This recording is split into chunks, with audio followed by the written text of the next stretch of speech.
आवाज़ तो आ रही है कि कोई और भी है। ऐसे में तो सही में गुमनाम है। फाइनली वो दिन आ गया है जिस दिन मैं जा रही हूँ जिम। एंड आप लोगों को बता दूँ, सुबह मैंने जाने का कई महीनों से ट्राई करा बट मैं नहीं कर पाई। तो आज फाइनली वो दिन आ गया है कि मैं जा रही हूँ शाम को जिम। और ये मोटिवेशन पता है मेरे अंदर कहाँ से आया है? ये मोटिवेशन मेरे अंदर आया है कि मुझे सिर्फ और सिर्फ ये टी शर्ट पहननी थी, इसलिए मैं जिम जा रही हूँ। मतलब मैंने स्पेशली ये ली थी, जिम के लिए नहीं ली थी, ली तो मैंने वैसी थी बट ये थोड़ी जिम टाइप के पर्पस की है। तो मेरा बहुत मन था कि मैं इसको जिम में जाके पहनूं, तो इसलिए मैं स्पेशली सिर्फ इस टी शर्ट को पहनने के लिए जिम जा रही हूँ कि अगर और ज़्यादा ठंड आ गई तो फिर मैं इसको नहीं पहन पाऊंगी। सो इसलिए फाइनली मैंने डिसाइड कर लिया कि आज मैं जिम जाके रहूंगी और ये टी शर्ट मैं पहन के रहूंगी। सो लेट्स गो, फटाफट शूज पहन लेते हैं एंड फिर चलते हैं। मैंने कॉल मिला ही लिया ट्रेनर को, जो मेरा फ्रेंड भी है। तो मैं सोचा कि अगर मैं फ़ोन मिला दूंगी ना तो मैं चली ही जाऊंगी, अदरवाइज तो मैं टालती रहूंगी कि आज चली जाऊंगी, कल चली जाऊंगी, परसों चली जाऊंगी। एंड मैं पूरा दिखाऊंगी आपको। I will try my best कि मैं एक्सरसाइजेस वगैरह सारी आपको दिखा पाऊँ। और मैंने आप लोगों को बोला भी था ताकि आप लोग अगर पूरी सीरीज देखना चाहते हो तो उस बहाने मेरे अंदर थोड़ा मोटिवेशन आ जाएगा जिम जाने का। बट आप लोग कमेंट करते ही नहीं हो। मैं कुछ बोलती हूँ, मतलब आप लोग ध्यान से वीडियो सुनते नहीं हो, मेरी देखते ही नहीं हो। तभी आप लोगों को नहीं पता होता कि मैंने क्या बोला है क्या नहीं बोला है। तो यार ऐसे भूतनी बन के नहीं जाने वाली तो आप लोग सोच रहे हो कि बाल बाल ऐसे खोल के मैं चुड़ैल बन के जाऊंगी। No, this will not gonna happen. क्योंकि वैसे ही लोग देख के डर जाते हैं, ऐसे जाऊंगी तो और भी डर जाएंगे। जोक्स अपार्ट, कोई और मेरी बेइज्जती करे इससे पहले मैं खुद ही कर देती हूँ। सो गाइस, शूज पहन लिए, कॉम करके चलते हैं फटाफट। भाई मेरी तो किस्मत ही ख़राब है। मैं जैसी स्कूटी चढ़ाई है ऊपर, वहाँ से तुरंत पता नहीं यहाँ पे लाइट में क्या इशू हो गया। मैं वो ऊपर गई, उन्होंने बोला ट्रेडमिल कैसे करेगी, लाइट तो चली गई।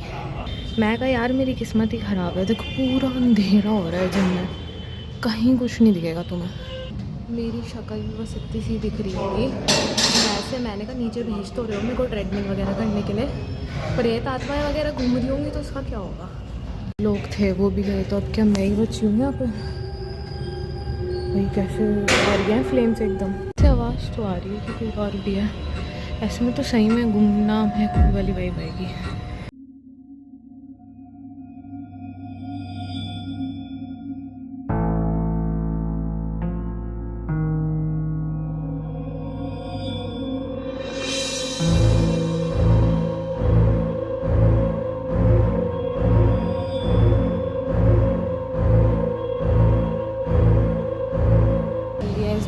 फ्लोर से लाइट आ गई है और अब मैं ज़िंदा बाहर जा सकती हूँ, वरना मुझे कोई चांसेस नहीं लग रहे थे मेरे बाहर जाने के। तो ये वीडियो मैं इसलिए बना रही हूँ ताकि मेरे साथ साथ आप लोग भी वर्कआउट कर सको। अगर आप लोगों को करना है तो मैं आपको सारी चीज़ें बताऊंगी, क्या एक्सरसाइज, कितने सेट, कितनी बार, क्या रैप, सब बताऊँ। तो पहले आप लोगों ने करना क्या है, वार्म अप के लिए 5 मिनट साइकिलिंग करनी है, जो कि मैं भी कर रही हूँ आपके साथ साथ। और इस टाइम साइकिलिंग करते करते मुझे ये ख्याल आ रहा है कि मुझे ये ख्याल क्यों आया है कि मुझे वर्कआउट करना था।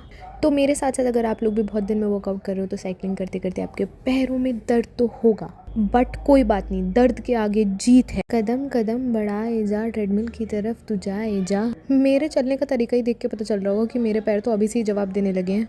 अब हम चढ़ गए हैं एंड अब हम ट्राई कर रहे हैं कि ये ऑन हो, जो कि ऑन नहीं हो रही है, बट फाइनली लग रहा है कि अब ये ऑन हो गई है और अब हमने अपने कदम बढ़ाने शुरू कर दिए हैं। कुछ भी कहो यार, ट्रेडमिल चलाते वक्त फील बहुत अच्छी आती है। देख के ऐसा लग रहा है कि मतलब मैं कितनी हार्ड वर्किंग होंगी, कितना बढ़िया वर्कआउट करती होंगी। फिर मेरी नज़र गई सामने लिखे एक नोटिस पर, उस पर लिखा था कि आपको 15 मिनट से ज़्यादा ये करनी नहीं है। मैं मन में ये सोच रही थी 15 मिनट तो क्या ही कर पाऊँगी मैं ऐसे, मेरी तो अभी से ये हालत ख़राब हो। फिर आई डिसाइडेड कि नहीं, 10 मिनट तो मेरे को बोला है कि 10 मिनट करनी है तो 10 मिनट तो मैं करूँगी। हालांकि मेरी हालत ख़राब हो गई 10 मिनट करने में, बट यार 10 मिनट कर ली। फिर मैं दे रही थी अपने पैरों को थोड़ा हौसला कि भाई हिम्मत करो, तुम्हें ऊपर भी जाना है अभी। और वर्कआउट करना भी तो वार्म अप हुआ। फिर मैंने सोचा कि नए वाले नीचे वाले फ्लोर पे तो मैं भी पहली बार आई हूँ, तो आप लोगों को भी दिखा दूँ। तो ये नीचे वाला फ्लोर। फिर मुझे दिखी सामने वेट मशीन और मैंने सोचा क्या मुझे जाना चाहिए। फिर मैंने सोचा नहीं जाती। फिर मैंने सोचा नहीं चली जाती हूँ। हालांकि मुझे पता था कि मुझे देखने के बाद बहुत ज़्यादा डिसअपॉइंटमेंट होने वाला है, लेकिन फिर भी मैं गई। और फिर होना क्या था, जितना डिसअपॉइंटमेंट मेरे मम्मी पापा को उतना ही मुझे मेरा वेट देख के हो रहा था। और ऊपर से बैकग्राउंड म्यूजिक तो सोने पे सुहागा था एकदम मेरी बेइज्जती करने के लिए। वेट देखने के बाद शायद मेरे अंदर का जज्बा कुछ ज़्यादा ही बढ़ गया था कि मुझे वेट कम करना है। तो मुझसे पूछा गया कि आज मैं वर्कआउट में क्या करूँगी, तो मैंने कहा बताओ। तो उन्होंने बोला लेग्स कर लो। तो मैंने कहा हाँ ठीक है, लेग्स का वर्कआउट कर लेते हैं। और लेग का वर्कआउट मुझे वैसे भी बहुत ज़्यादा पसंद है, पर लेकिन सामने वाली आने वाली मुसीबत तो मुझे दिख ही नहीं रही। बाय द वे बता देती हूँ, ये आपको करने हैं 20 के 3 सेट्स। नॉर्मल स्क्वाट्स लगाने हैं अभी आपको। तो हाँ, इससे आप लोगों को पता ही चल गया होगा कि आज हम करने वाले हैं लेग का वर्कआउट। बाय द वे इससे पहले मैं एक सेट कर चुकी थी, ये मेरा सेकंड सेट था। और मुझे मेरी गलती अभी से समझ आ गई थी कि मैंने कितनी बड़ी गलती करी है आज लेग का वर्कआउट करके। तो नॉर्मल स्क्वाट्स के 3 सेट करने के बाद हम करने वाले हैं वेटेड स्क्वाट। इसके करने हमने 15 के 3 सेट्स। मैंने वेट अपने अकॉर्डिंग लिया, आप वेट अपने अकॉर्डिंग ले सकते हो। और पता नहीं क्यों मुझे ऐसा लग रहा है कि आज मेरी आत्मा परमात्मा से ज़रूर मिलने वाली है, क्योंकि एक एक स्क्वाट्स करते वक्त मुझे ऐसा लग रहा है भगवान उठा ले मुझे। पर अब जब जोखिम उठा ही लिया है तो उसको पूरा तो करना पड़ेगा। और यहाँ मेरी हिम्मत जवाब देती हुई दिख रही होगी, but I have no choice. ये मुसीबत मैंने खुद अपने ले ली है, तो पीछे हटने का तो ऑप्शन ही नहीं है। तो मैं भी कर रही हूँ और आप लोग भी कर। अब हम कर रहे हैं लेग प्रेस। इसके भी करने अपने 15 के 3 सेट्स। और मैं इसको बहुत टाइम बाद कर रही हूँ, तो इसलिए मैंने अपने अकॉर्डिंगली वेट लिया है। आप अपने अकॉर्डिंगली वेट लेना। एक ये इकलौती एक्सरसाइज है जिसे करते वक्त अभी तक मुझे ऐसा लगा है कि दुख दर्द पीड़ा थोड़ी कम हो रही है एंड कुछ बेहतर महसूस हो रहा है। और थोड़ा मोटिवेशन भी आ गया है मेरे अंदर। अब कितना टिकेगा पता नहीं। बहुत मोटिवेशन आ रहा था ना मेरे अंदर, जब उठी हूँ ना मशीन से तब पता चला है मेरे पैरों के साथ क्या हो गया। थक गई हूँ। सब वर्कआउट कर रहे हैं, मैं यहाँ।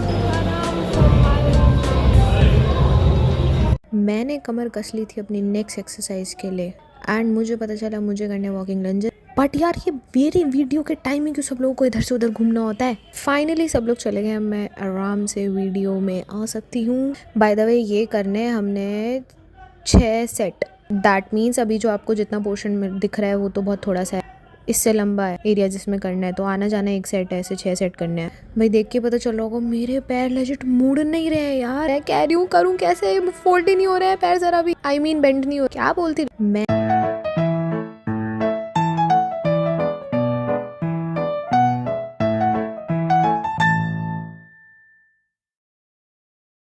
अब आपको दिख ही रहा होगा कि मैं बड़े ही सोच विचार में लगी हुई हूँ। तो सोच विचार वो इसलिए है क्योंकि इससे पहले मैं एक प्रैक्टिस सेट कर चुकी थी और 15 kg का ये वेट। और भाई मेरी आत्मा परमात्मा से मिल गई है, मेरे प्राण निकल रहे हैं, मुझसे नहीं उठ रहा भाई। वैसे ये हील एलिवेटेड गॉबलेट स्क्वाट्स हैं जो कि मुझे 15 के 3 करने थे, बट मेरे से नहीं हो रहा। पर मैंने उनसे बोला मुझसे नहीं उठ रहा, रहने दो। कहते नहीं हो जाएगा, करो करो। मैंने कहा अब क्या बच्चे की जान लोगे, अब मेरी आत्मा सही में निकल जाएगी, मेरे प्राण निकल जाएंगे इसे करते हुए।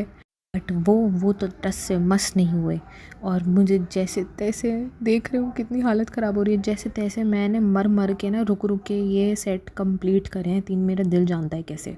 सेम स्क्वाट्स करने हमें स्मिथ मशीन पे, वो भी करने हमने 15 के 3 सेट्स। मैं ये इसलिए कर रही हूँ क्योंकि मुझे ये करना बहुत पसंद है, हालांकि मेरे पैरों में बहुत दर्द हो रहा है। एंड ये वाली एक्सरसाइज है हमारे काफ्स की, ये करने हमने 50 के 2 सेट्स। और इसको करते वक्त सीरियसली मुझे थोड़ा रिलीफ मिल रहा है, थोड़ा रेस्ट मिल रहा है और लग रहा है कि हाँ ठीक है, कुछ तो ढंग की ईजी एक्सरसाइज है। अब करेंगे हम सूमो स्क्वाट्स, वो भी 15 के 3 सेट्स। और मुझे कोई क्यों नहीं रिकॉर्ड करने दे रहा है। एक काम करो, आ जाओ बिल्कुल सब। मैं जब रिकॉर्ड करूँ ना तभी आके एकदम खड़े हो जाओ, मत करने दो। दिख रहा है कि कोई इंसान रिकॉर्ड। मैंने पूछा कि अब ये सारा वर्कआउट हो गया, अब क्या करना है। तो उन्होंने बोला कि बस लेग के वर्कआउट के लिए इतना ही काफ़ी है। तो मैंने बोला नहीं करवा लो, अब तो वैसे भी मुझे जब पैर उधार लेने ही है वापस घर जाने के लिए, तो मैं पूरी तमीज़ से तोड़ लेती हूँ ना इन्हें। तो इसलिए अब मैं कर रही थी बाइसेप का वर्कआउट। ये नहीं बताऊँगी कितना क्या कैसे कर रही थी। और रिकॉर्डिंग नहीं करूँ ऐसा तो हो नहीं सकता, तो कैमरा सेट करके अपन कर रहे हैं अब वार्म अप थोड़ा, क्योंकि हाथ पैर सब जवाब दे चुके हैं। जब पैर उधार लेने हैं तो मैं अब हाथ भी उधार लूँगी। और आज तो मैं सारे डोले शोले बना के ही रहूँगी। देख रहे हो कितनी हालत ख़राब हो रही। और दूसरी एक्सरसाइज के लिए कैमरा सेट वेट करके हम पहुँचे पीछे। फिर करी थोड़ी सी साइड में वार्तालाप। मैंने उनको बोला, मैंने कहा यार थोड़ी जिम में लड़कियों की आबादी बढ़वाओ यार, लड़कियां इतनी कम क्यों हैं। और फिर मैं करने लगी अपनी एक्सरसाइज, जो कि मुझसे नहीं हो रही थी। अब तो सही में नहीं हो रही थी, हाथ ऊपर उठ ही नहीं रहे थे। अब मैं चल तो रही हूँ पर मेरा दिल जानता है कि मैं किस तरीके से एक एक स्टेप चल रही हूँ। जोश जोश में जो वर्कआउट कर लिया ना, भारी पड़ रहा है। Congratulations to me, I did it. मैं आ गई। वरना जिस हिसाब से आज लेग और बाइसेप का वर्कआउट करा था ना, मतलब तो मुझे नहीं लग रहा था कि मैं घर पे जा पाऊँगी। मतलब मुझे ऐसे ही लग रहा था मुझे हाथ पैर आज उधार लेने पड़ेंगे किसी से, तभी मैं घर पहुँच पाऊँगी यार। एक्चुअली स्कूटी पे ऐसे खड़ी थी कि वो ना ऊपर रैम्प सी है, उस पर चढ़ा के उसको रख करनी पड़ेगी पार्क। मेरे को लग रहा था भाई आज तो नहीं निकलेगी स्कूटी मेरे से। मेरे को लग रहा था जब रैम से नीचे उतारूंगी ना भाई, आज तो मैं गिर गई, आज बेइज्जती होगी, फुल ऑन बेइज्जती होगी। पर भाई जैसे तैसे मैंने कर लिया और मैं घर पहुंच गई हूँ सही सलामत, बिना हाथ पैर तोड़वाए। और सबसे बड़ी बात बताऊँ गाइस, मैं हाफ टी शर्ट में गई थी एंड जब मैं जिम पहुंची तो मैंने देखा कि कुछ लोगों ने वहाँ कैप वगैरह भी लगा रखी थी विंटर्स की। तो मुझे देख के ऐसा लग रहा था कि मुझे एम्बैरेसिंग फील होना चाहिए कि लाइक लोग कह रहे होंगे इसको ज़्यादा ही गर्मी लग रही है, या उसको, उन लोगों को जिन्होंने ऐसे पूरे विंटर्स के कपड़े पहन रखे थे। बट ठीक है, नेवर माइंड, अपने को फ़र्क नहीं पड़ता है, अपन बेशरम हो चुके हैं बिल्कुल। तो वैसे मैंने रोते पीटते व्लॉग बना ही लिया जितना मैं बना सकती थी। और मेरे हाथ पैरों की जो बैंड बज गई है ना, मतलब एट टाइम्स आप लोगों को पता चल रहा होगा कि मेरे से वेट कुछ पॉइंट पे तो बिल्कुल नहीं उठ रहा था, और मेरे लेग्स करते हुए जैसे पैर में शिवर कर रहे थे भाई, इतना दुख रहे थे पैर। और सीढ़ियाँ चढ़ते उतरते वक्त तो भाई, जब मैं जिम से नीचे उतर रही थी ऊपर वाले फ्लोर से, तो काफ़ी सारी भीड़ आ रही थी। और जिस तरीके से मैं चल रही थी ना, मुझे ऐसा लग रहा था कि लोगों को ऐसा लग रहा होगा इसे कोई बीमारी है कि किस अजीब तरीके से चल रही है। इनको क्या ही बताऊं कि जब लोग 7 महीने बाद वर्कआउट करते हैं या 7 महीने बाद जब जिम में घुसते हैं, और घुसते ही वो जब लेग का वर्कआउट कर लेते हैं ना, तो उनके साथ कुछ ऐसा ही दृश्य देखने को आप लोगों को मिलता है। तो कृपया करके कुछ भी लोग जो बहुत बड़े जिम फ्रीक हो या कुछ भी हो, वो कृपया करके कमेंट सेक्शन में अपनी टिप्पणियाँ मत डालना कि ये फॉर्म आपकी सही नहीं थी, इतना सा वेट उठा रही है, ये है वो है। भाई मेरी आत्मा सूख के हाथ में आ गई थी करते वक्त वर्कआउट, मेरा दिल जानता है। मतलब ऐसा फील हो रहा था कि भाई सब हाथ पैर भाई ख़त्म, भाई कुछ नहीं बचा, सब फिनिश।